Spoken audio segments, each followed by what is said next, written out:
Salvete discipuli. This is the video for the explanation of grammar for Chapter 2, Familia Romana. Now, the book is called Familia Romana, but also the chapter, Chapter 2, is called Familia Romana also. It's the chapter where we meet the family that we're going to see throughout the book. So first of all, quick review of the vocab from Chapter 1. It was in Chapter 1, the map chapter, where you were introduced to 3 categories of words. The first declension, which happened to all be feminine words. They were words like insula.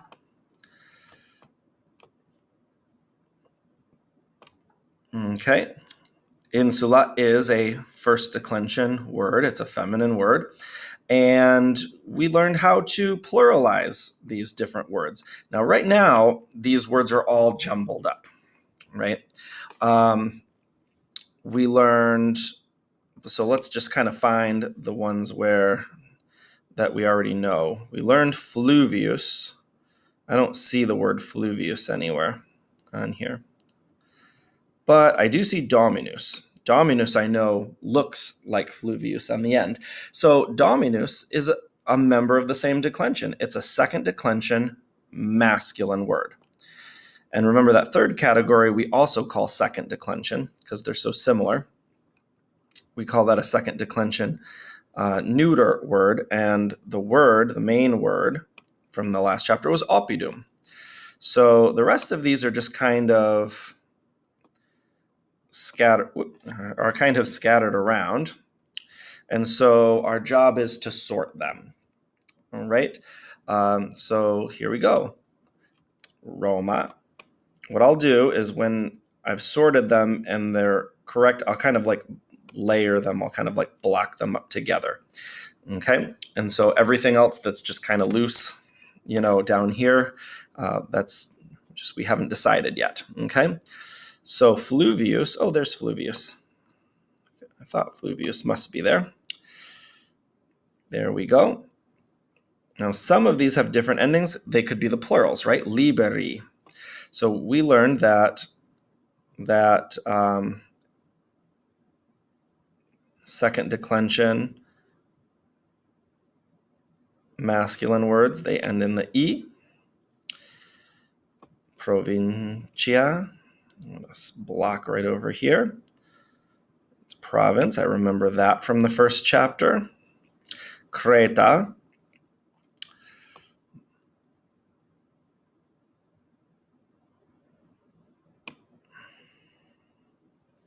Is an island. So it's the first declension.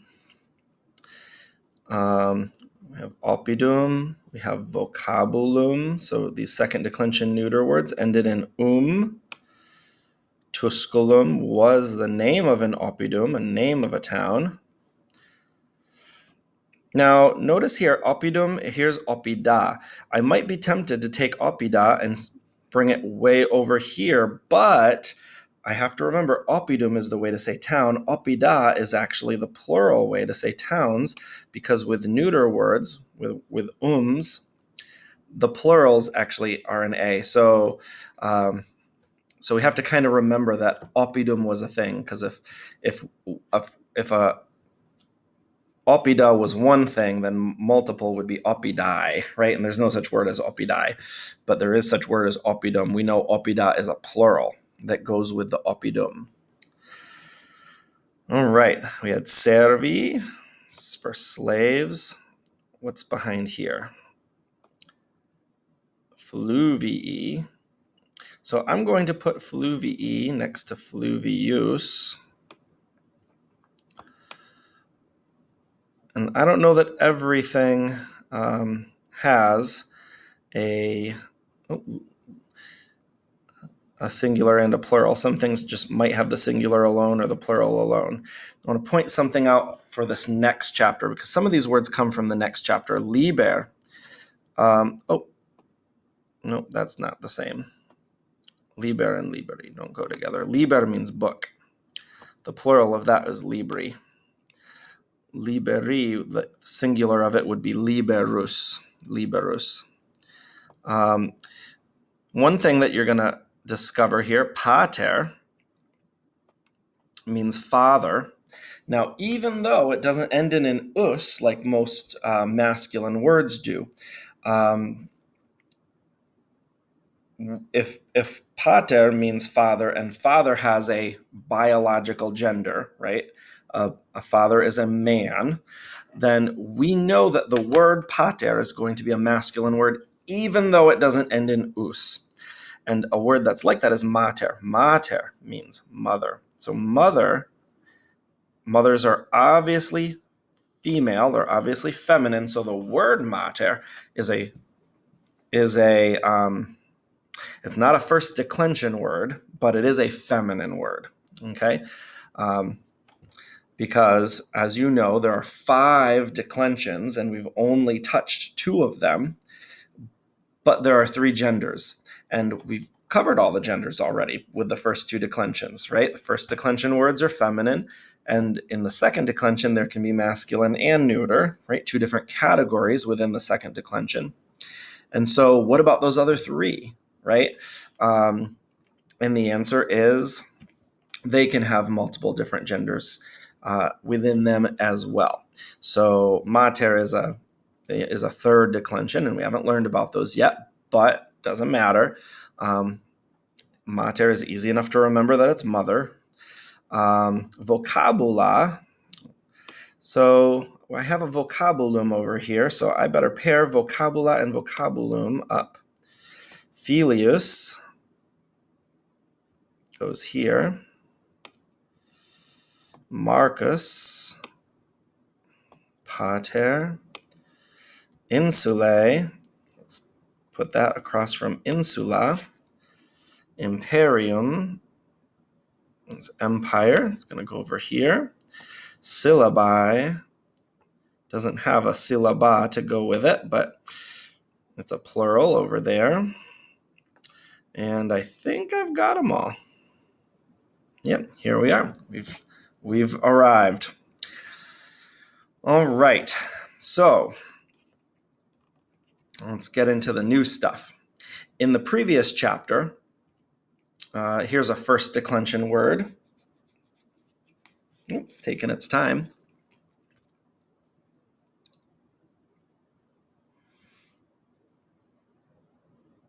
There we go.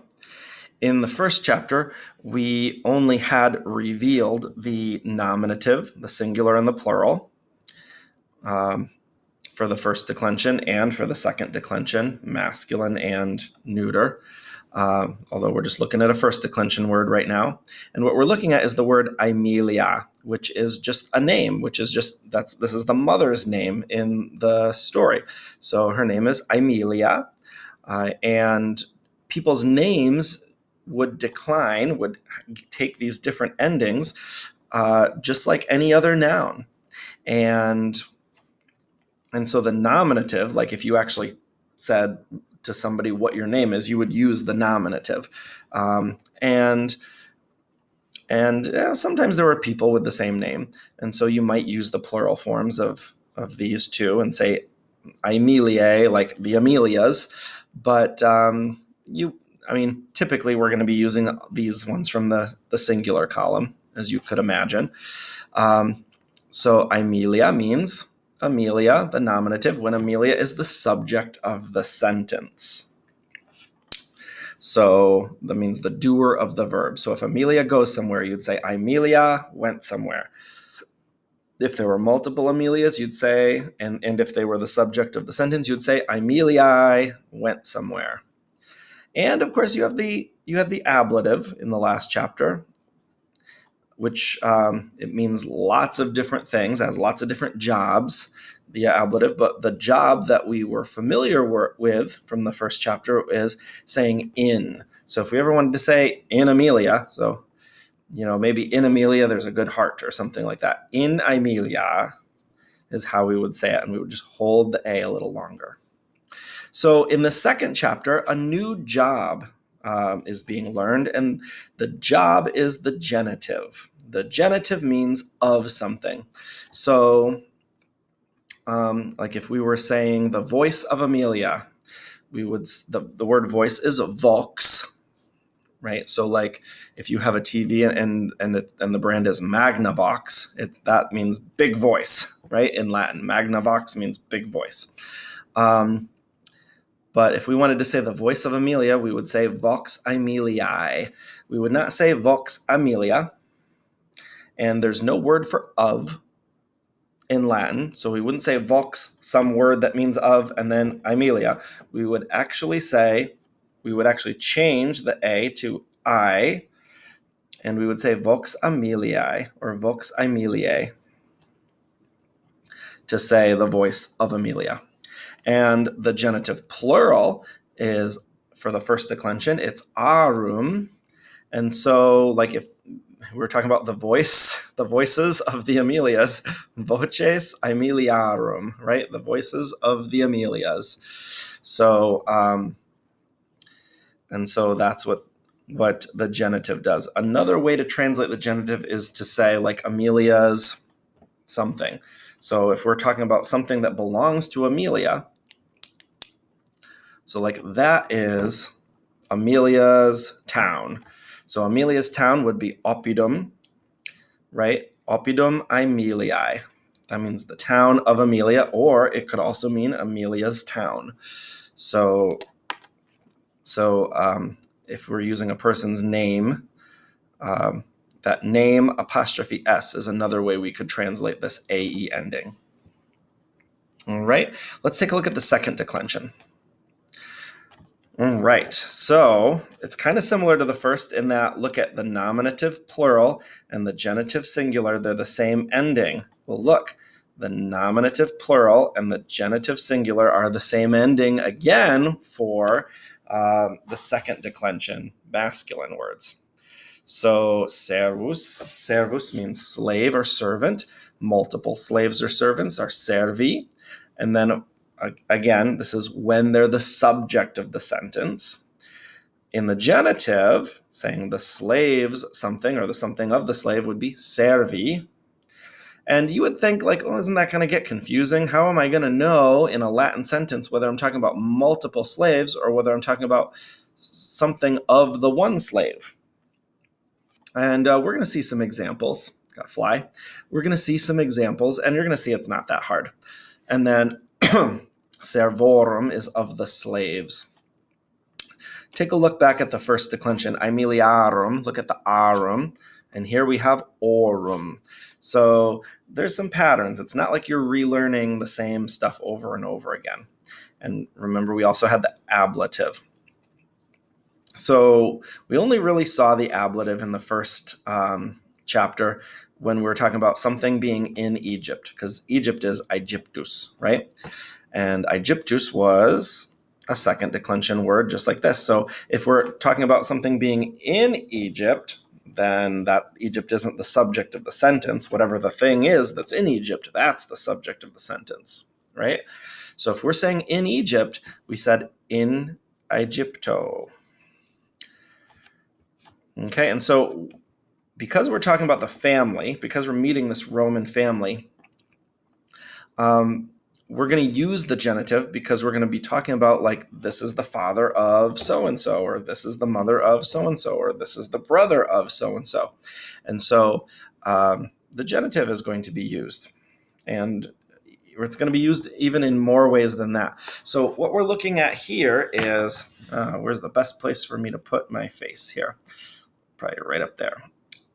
Okay. What we're looking at here is the very first two paragraphs of the reading of this chapter. And we have a picture, just like we had a picture of the map that made everything easy. And it was the picture that was being talked about in the reading. Well, now this is the picture that's being talked about in this reading. And it's just the family standing there, and they're being labeled. So here we have pater, right, the dad, Julius. We have two boys, Marcus et Quintus. We have one girl, one daughter, and the word daughter is philia. It's a first declension word, as you would think, Julia. She's probably named after her dad, Julius. Here's the feminine version, Julia. You're going to treat Julia just like Aemilia, just like any old first declension word. You're going to treat Julius and Marcus and Quintus just like the word servus, just like any other second declension masculine word. And then over here, we had some slaves. Now, slaves were considered part of the family in the Roman Empire. You had Syra, Delia, two girls, and notice the names they just look very first declension-y. And then you have Davus and Medus, which look second declension masculine. All right, so let's take a look. Julius vir Romanus est. So Julius is a man. Julius vir est means Julius is a man. But we have this word Romanus. Again, we saw Romanus in the last chapter. He's a Roman man. And so vir is one of those words that's it's obviously masculine because vir means man, so it has to be a masculine word. And it is a second declension word, second declension masculine word, but its nominative just looks a little different. Once you start looking at all the other endings that vir has, it'll have viri, it'll have virorum, it'll have viri here, it'll have viro down here. But instead of being virus, looks like virus, right? Instead of being virus, it's just vir. So some masculine words in the second declension do that. Puer is one. Puer means boy. And you're going to see puer right there. So just pretend it's puerus, but it's not. It's just puer. And then put that ending on. Don't replace the us ending with the other ending. Just tack it right on. And then it looks like any other word. So that's not too bad. Julius vir Romanus est. Aemilia femina Romana est. So Aemilia is a Roman, what do you think femina means? Woman. So Aemilia is a feminine woman, a Roman woman. Marcus est puer Romanus. Marcus is a Roman boy. Quintus quoque puer Romanus est. So Quintus is also a Roman boy. Are you seeing a pattern from the first chapter? So we're just learning a few new words, but the sentences are looking exactly the same. We want it to be easy. This book wants it to be easy, except for the little new thing that you're learning. So learn the previous stuff well, and then the next thing will always just be one little new thing. So Julia est puella Romana. Puella means girl. It kind of looks like puer. It's kind of a feminine version of that, puella. And the word puella, you can do all the usual first declension things. Puella, puelle, puella down here, puelle, puellarum. That means of the girls. So you can do all the normal things. And so this whole first paragraph, pretty easy. It's very reminiscent of the last chapter. Let's take a look at the next one. Marcus et Quintus non viri, they're not men, sed pueri sunt, but they are boys. And just like the first chapter, we started talking about Roma, and then wherever else. We talked about them separately, and then we put them together. And we said, like, they're both in Europe. Rome and something else, they're both in Europe, right? So now we talked about Marcus individually, then Quintus individually. Now we're talking about them both together. Marcus et Quintus non viri, not men, sed pueri sunt. Viri sunt Julius et Medus et Davus. And just like the last chapter, hopefully you're looking up at the picture as well. Right? Men are Julius. The men are Julius et Medus et Davus. So those are the three men in the picture. Two male slaves and then the dad. Those are the only men. Aemilia et Delia et Syra sunt feminae. They are the women. Estne femina, Julia? Estne femina, Julia? And just like the first chapter, you started to get some questions in there with ne attached, right? So when we see est with a ne, we say estne, because it's making it a question. Estne femina, Julia? Estne femina? Minime. Julia non est femina, right? Non femina, sed parva puella est Julia, but she's a little girl. So this is so easy. The first two paragraphs of this chapter, so easy. So we haven't seen any dative yet, but it's in this next chunk, and this is the very next chunk, right? Because this is line 5, line 6, line 7, line 8, line 9, line 10. So this is the very next This is the very next chunk of the reading. It's already really easy. Okay, here we go. We're going to start to see the genitive come up.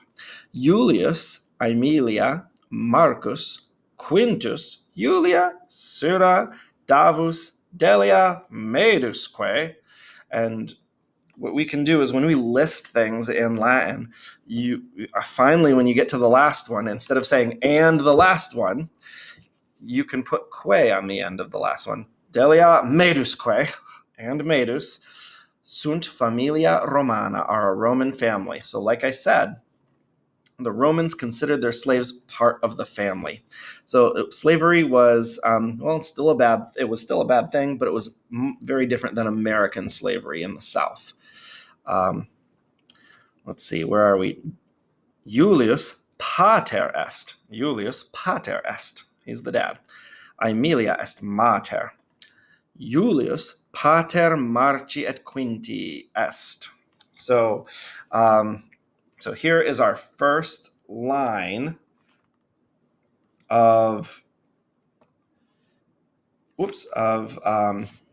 genitive.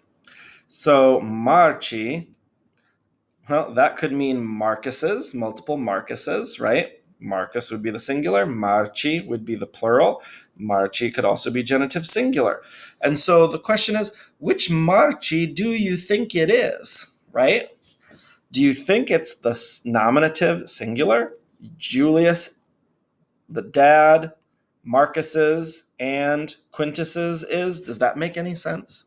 No. So it doesn't make any sense. So of course this Marci is the genitive, and it's the genitive singular. That means of Marcus. So this Julius pater Marci means Julius is the dad of Marcus and of Quintus, because Quinti is also the genitive singular. So here we are. We're using the genitive already. 3 jobs out of the list of 5 that you know. Julius pater Juliae quoque est. Julius, the dad of Julia, and notice that because Julia is a girl, her name is a first declension word, so we're going to use the first declension, Aemiliae. Oops, I keep doing that. And again, it doesn't mean he's the dad and then talking about multiple Julias, right? That Juliae is obviously a genitive singular Juliae right here. So Aemilia is the mother of Marcus and of Quintus and of Julia.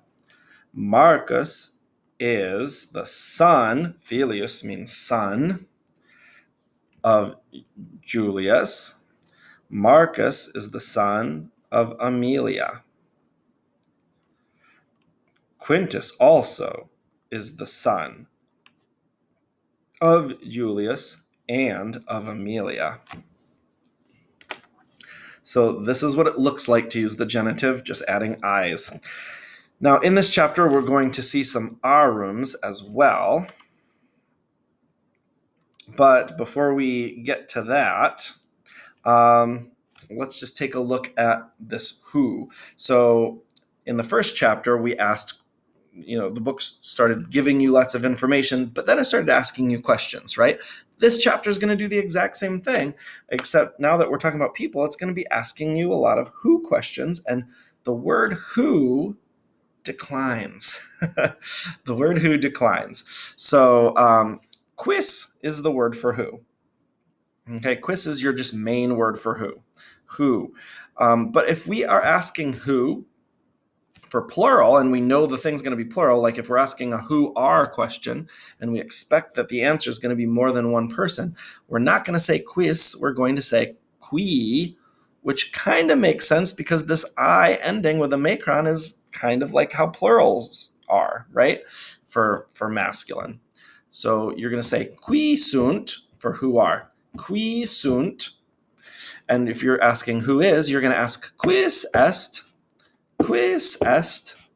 And if you're asking who are, qui sunt. Qui sunt.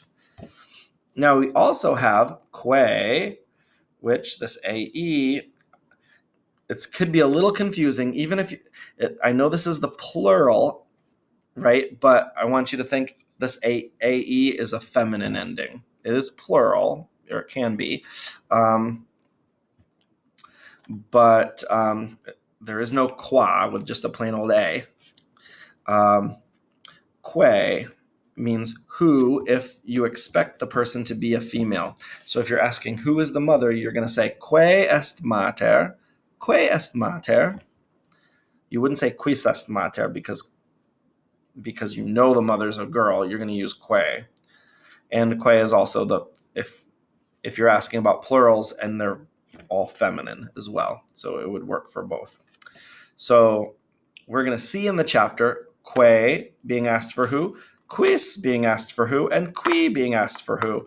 All of them mean who, okay? And here's an example. Qui sunt filii Julii? That means who are the sons of Julius? So notice something. Having the same ending in two places, like servi up here in the nominative plural and servi down here in the genitive singular, that's not super confusing, as I mentioned before, because this very first question has that. Qui sunt filii Julii? Who are?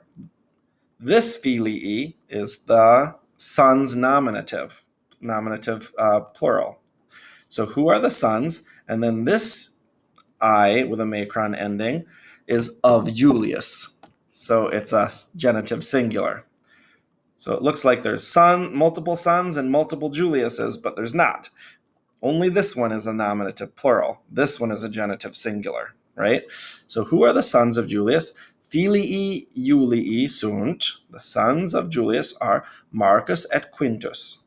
Marcus, Quintus, Juliaque, so Marcus, Quintus, and Julia, sunt tres liberi. So the word liberi, the word liberus, means child, but it means like a free child because when slaves had children, those children didn't belong to the parents, they belonged to the master, the person who owned the slaves. And so to distinguish the master's biological children from children of slaves he might have that were all under his household, that he was the pater of,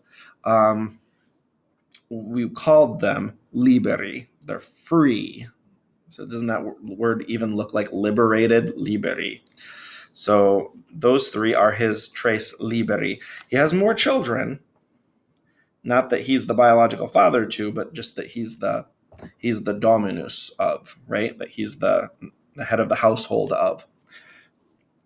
Liberi sunt, the free children are filii, filiae. They are sons and they are daughters. So it's just saying what the word liberus means. Liberi are sons and daughters. It's just defining what the word liberi means. Marcus et Quintus et Julia sunt liberi Julii. They are free children of Julius and of Aemilia. So another genitive. In familia Julii sunt tres liberi. In the family. Oh, so look at what we're getting into now.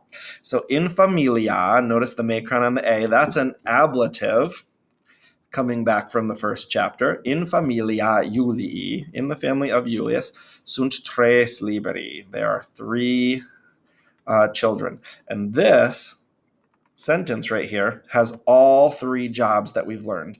In familia, that's the ablative. Julii, of Julius, that's the genitive. Sunt tres liberi, are three sons, and that's just a nominative plural. So all three jobs in that one sentence. In familia Julii sunt tres liberi. Duo filii, two sons, and una filia, and one daughter.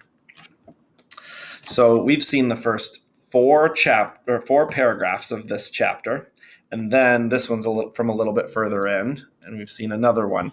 And all the grammar that this chapter is going to teach, we've seen it now. And then there's one last one for you for this video. We're also going to ask, quote, how much or how many. Quot liberi sunt in familia. So there's another ablative. How many free children are there in the family? In familia Julii sunt tres liberi. Quot filii et quot filiae. How many sons and how many daughters? These are nominatives. Nominative plurals, right? Whenever we ask how many, we assume there's going to be more than one. So we say how many somethings. We don't say how many horse. We say how many horses, right? In English, same with Latin. We're going to use plurals if we're asking how many of something. So quot filii et quot filiae. Duo filii et una filia. Quot servi sunt in familia. How many slaves? In familia sunt centum servi. Oh, we saw this number before. Centum. Starts with a C. It's actually a C in Roman numerals. The C in Roman numerals stands for 100. So there's 100 servants or 100 slaves. In familia Julii sunt multi servi. Many servants or slaves. Pauci liberi. So pauci means few. And just a few free children that are actually his children. Julius est dominus multorum servorum. And here's where we see our genitive plural. So Julius est dominus. Let's ignore the word multorum for just a second. Let's just black it out, pretend it's not even there. Julius est dominus. Julius is the master, servorum, of the slaves, right? That makes sense, right? So slaves in this sentence has an adjective going with it, and that's that word multorum. And so when we pair an adjective with a noun, we want it to match that noun. And so we're just putting the same ending, we're making it genitive and plural. Just like servorum is genitive and plural, we want the adjective that goes with the slaves, many slaves. He's not just the adjective of slave, he's the adjective of how many slaves? Many slaves. We want the many to be genitive and plural too, so we say multorum servorum, of many slaves. So these two words together, multorum servorum, means of many slaves. And so you've seen, I think now you've seen probably 7 or 8 paragraphs of this second chapter. And so I think you guys are ready to take a look.